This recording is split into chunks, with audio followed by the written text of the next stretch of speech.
Hello friends, मैं हूं रश्मि और आप देख रहे हैं पॉलिटिकल साइंस इन 10 मिनट्स। आज के इस वीडियो लेक्चर में हम parliamentary form of government means संसदीय शासन व्यवस्था को डिस्कस करने वाले हैं। जैसा कि मैंने पहले ही बताया है, एग्जीक्यूटिव और लेजिस्लेचर मींस विधायिका और कार्यपालिका के संबंध के आधार पर हम प्रेसिडेंशियल और पार्लियामेंट्री फॉर्म ऑफ गवर्नमेंट को क्लासिफाई करते हैं। संसदीय शासन व्यवस्था में मींस पार्लियामेंट्री सिस्टम में एग्जीक्यूटिव और लेजिस्लेचर का रिलेशन इस तरह से होता है जिसमें एग्जीक्यूटिव लेजिस्लेचर का ही पार्ट होता है और एग्जीक्यूटिव लेजिस्लेचर के प्रति रिस्पॉन्सिबल भी होता है। इसलिए इसे कैबिनेट फॉर्म ऑफ गवर्नमेंट या रिस्पॉन्सिबल गवर्नमेंट भी कहते हैं।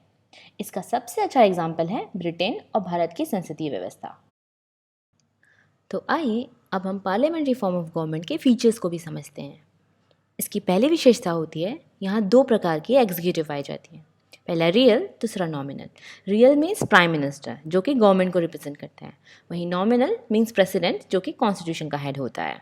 वहीं इसकी दूसरी विशेषता होती है मिनिस्टर्स का पार्लियामेंट के लिए रिस्पॉन्सिबल होना। इसका मतलब यह है कि अगर संसद को यह लगता है कि प्राइम मिनिस्टर की लीडरशिप वाली गवर्नमेंट ठीक से काम नहीं कर रही है या उसका पार्लियामेंट में विश्वास नहीं रह गया है, तो पार्लियामेंट अविश्वास प्रस्ताव मींस नो कॉन्फिडेंस मोशन के तहत गवर्नमेंट को हटा भी सकती है। वहीं इसकी अगली विशेषता होती है मेजॉरिटी पार्टी का रूल होना। मींस संसद में जिस भी पार्टी को बहुमत या मेजॉरिटी मिलती है उसकी गवर्नमेंट बनती है और उस पार्टी के लीडर को प्रेसिडेंट प्राइम मिनिस्टर के लिए अपॉइंट करता है। इसकी अगली विशेषता ये होती है कि यहाँ पे जो लोअर हाउस होता है वो बहुत ही अस्थायी होता है। मींस प्राइम मिनिस्टर की सिफारिश पर राष्ट्रपति कभी भी इसे डिसॉल्व कर सकता है। वहीं इसकी अगली विशेषता होती है डुअल मेंबरशिप। मींस जो एग्जीक्यूटिव के मेंबर होते हैं वह लेजिस्लेचर के भी मेंबर होते हैं।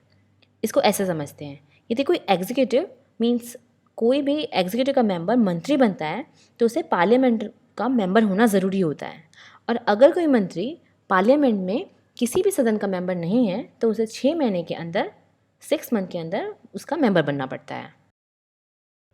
इस स्लाइड में इंडियन पार्लियामेंट्री सिस्टम को बहुत ही बेहतरीन ढंग से समझाया गया है, जिसे मैं आपको अगले स्लाइड में डिटेल से समझाने वाली हूँ। हमारे भारत में पार्लियामेंट सुप्रीम लेजिस्लेटिव बॉडी है जो कि राष्ट्रपति, लोकसभा और राज्यसभा से मिलकर बनी है। लोकसभा, जिसे लोअर हाउस भी कहते हैं, उसके मेंबर डायरेक्ट जनता से चुनकर आते हैं। वहीं राज्यसभा, जिसे अपर हाउस कहते हैं, उसके मेंबर राज्य विधानसभा में स्टेट लेजिस्लेचर से चुनकर आते हैं जो राज्यों का प्रतिनिधित्व करते हैं।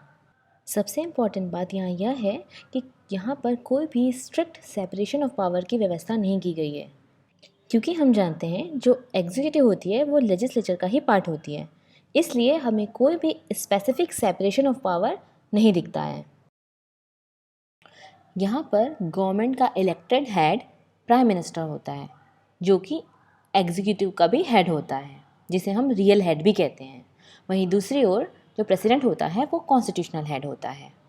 इस तरह हम देखते हैं कि हमारे देश में एक संविधान है जिसके द्वारा पार्लियामेंट्री सोवरेनिटी को अपनाया गया है, जहाँ पर लोग अपने रिप्रेजेंटेटिव को चुनकर लोकसभा में भेजते हैं और वहाँ जिस भी पार्टी को मेजॉरिटी सीट मिलती है उसका लीडर प्राइम मिनिस्टर बनता है। मतलब प्राइम मिनिस्टर को प्रेसिडेंट के द्वारा गवर्नमेंट फॉर्मेशन के लिए बुलाया जाता है। अब आइए हम पार्लियामेंट्री सिस्टम के कुछ मेरिट्स को भी देखते हैं। इसमें पहला है, यहाँ पर एग्जीक्यूटिव और लेजिस्लेचर के बीच कोऑर्डिनेशन देखने को मिलता है, क्योंकि हम जानते हैं एग्जीक्यूटिव लेजिस्लेचर का ही पार्ट होती है। इसलिए मेजॉरिटी ऑफ मेंबर्स जो होते हैं, गवर्नमेंट के जो मेंबर होते हैं, वो गवर्नमेंट को सपोर्ट करते हैं। इसलिए लॉ मेकिंग प्रोसेस और लॉ इम्प्लीमेंटेशन का जो प्रोसेस होता है वो ईजी हो जाता है। इसकी दूसरी इम्पॉर्टेंट बात यह है कि यहाँ पर जो पावर होता है वो किसी भी एक इंसान के पास नहीं होता या एक व्यक्ति के पास नहीं होता, जबकि जो पावर होता है वो मंत्रिपरिषद के पास होता है, जिससे ये फ़ायदा होता है कि जो गवर्नमेंट का नेचर होता है वो अथॉरिटेरियन नहीं हो पाता है। यहाँ पर गवर्नमेंट रिस्पॉन्सिबल होती है, क्योंकि हम जानते हैं जो लेजिस्लेचर होता है वो मिनिस्टर्स पर डिफरेंट वे में कंट्रोल रखता है। फॉर एग्जांपल प्रश्न पूछना, डिस्कशन करना या संसद में नो कॉन्फिडेंस मोशन लाना, ये सब डिफरेंट तरीके होते हैं जिसके द्वारा जो लेजिस्लेचर होती है वो एग्जीक्यूटिव पर कंट्रोल रखती है। वहीं यहाँ पर डिफरेंट पार्टी, डिफरेंट ग्रुप्स का रिप्रेजेंटेशन देखने को मिलता है, और इसकी सबसे बड़ी विशेषता ये होती है कि गवर्नमेंट अपनी मेजॉरिटी अगर खो भी देती है तो बिना इलेक्शन कराए यहाँ पर प्रेसिडेंट जो है वो ऐसी पार्टी को सरकार बनाने के लिए बुला सकता है जो अपनी मेजॉरिटी संसद में प्रूव कर सके। अभी तक हमने पार्लियामेंट्री सिस्टम के कुछ मेरिट्स देखे, अब आइए हम इसके कुछ डीमेरिट्स की भी चर्चा करते हैं। चूँकि हम जानते हैं यहाँ पर एग्जीक्यूटिव और लेजिस्लेचर सेपरेटेड नहीं होते हैं, इसलिए यहाँ सेपरेशन ऑफ पावर नहीं पाया जाता। वहीं दूसरा, यहाँ पर अनक्वालिफाइड लेजिस्लेचर भी देखने को मिल जाते हैं, क्योंकि मोस्ट ऑफ द जो पॉलिटिशियन होते हैं उनका उद्देश्य केवल पावर को गेन करना होता है। वहीं अगला, यहाँ पर जो एग्जीक्यूटिव होता है वो लेजिस्लेचर के प्रति रिस्पॉन्सिबल नहीं होता, इसलिए ये कह सकते हैं कि जो गवर्नमेंट होती है वो अनस्टेबल होती है, और अगर गवर्नमेंट का बहुमत चला जाता है तो सरकार भी गिर जाती है।